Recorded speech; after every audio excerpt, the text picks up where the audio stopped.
Hi y'all, welcome back to this week's story time. So this week I actually want to tell y'all the story behind why I decided to become a musician.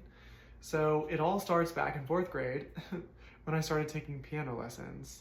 And that didn't last very long. I hated sitting down and having to learn to read sheet music. I thought that was very stupid. But I think that same year, our teacher had us write songs for an assignment to learn something. I don't remember what it was. But I built a banjo out of a styrofoam cup, a ruler, and a rubber band. And I played the Campfire Song by SpongeBob, of course, for my class. And she thought it was so good that she brought me around to other classrooms to perform the Campfire Song by SpongeBob SquarePants. You know, give artists credit where credit is due.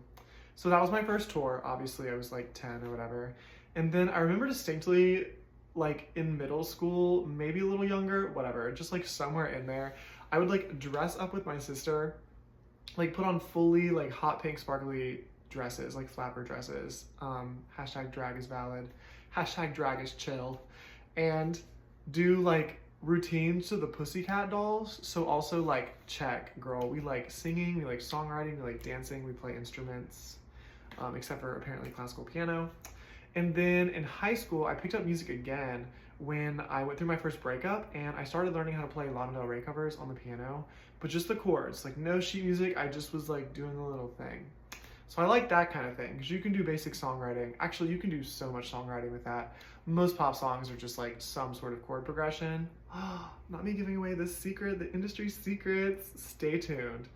Anyway, then in college, I met this guy, and he did his own EDM house music mixes and put them out on SoundCloud. And I just thought that was so cool. I went to one of his house parties. It was in a dorm, so a dorm party. And then when I moved out to LA after I graduated college, he was there, and he was an intern for some label or something. So I got coffee with him.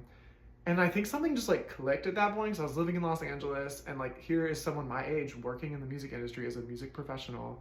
And I was like, why don't I just make my own music? So I found this free beat pad online. I made a beat, I recorded some vocals over it and put it out on SoundCloud. And then that kind of just spiraled. Spiraled is a terrible word. It makes it sound bad.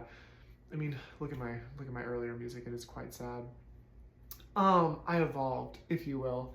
So I evolved, and I released an EP, and I taught myself how to produce music.